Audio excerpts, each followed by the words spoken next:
బ్రహ్మానందం. ఈ పేరు చెబితేనే తెలియని గిలిగింత ప్రేక్షకులకు కలుగుతాయి. ఆయన కమీడియన్గా ప్రేక్షకులకు తెలుసు.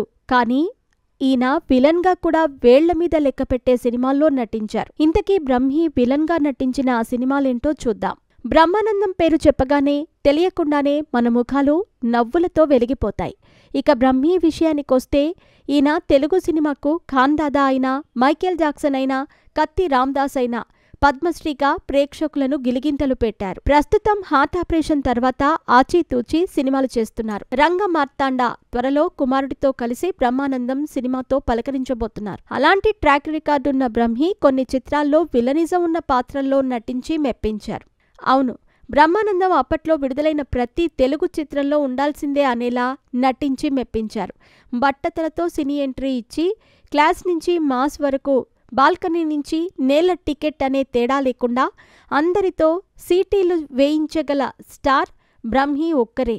తెలుగులో కొత్త కమేడియన్స్ రాకతో బ్రహ్మానందం హవా కాస్తంత తగ్గిందని చెప్పే కంటే బ్రహ్మి స్వయంగా తన సినిమాలను తగ్గించుకున్నారు.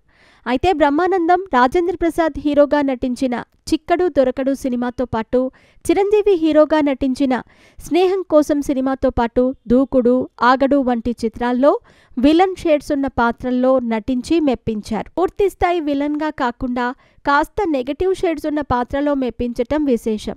బ్రహ్మి తన కెరీర్లో అతి తక్కువ టైంలో 1000 సినిమాలకు పైగా నటించి గిన్నీస్ బుక్లో చోటు సంపాదించుకున్న అతి కొద్ది మంది నటుల్లో ఒకరు. అంతేకాదు తన జీవిత చరిత్రపై తనే ఆత్మకథ కూడా రాసుకోవటం విశేషం. బ్రహ్మానందంలో మంచి చిత్రకారుడు కూడా ఉన్నారు. వీలైనప్పుడల్లా పెయింటింగ్స్ గీస్తూనే ఉంటారు. ఇక కేంద్రం సినీ రంగానికి ఈయన సేవలకు గాను 2009లో పద్మశ్రీతో గౌరవించింది. ఆ సంగతి పక్కన పెడితే తెలుగులో మోస్ట్ వాంటెడ్ కమేడియన్గా పేరు తెచ్చుకున్న ఈయన ఒక్కో కాల్షీట్కు 1,00,000 వరకు తీసుకుంటున్నారు. అంతేకాదు తాను సంపాదించిన డబ్బుల్లో రియల్ ఎస్టేట్ వంటి సంస్థల్లో పెట్టుబడులు పెట్టారు.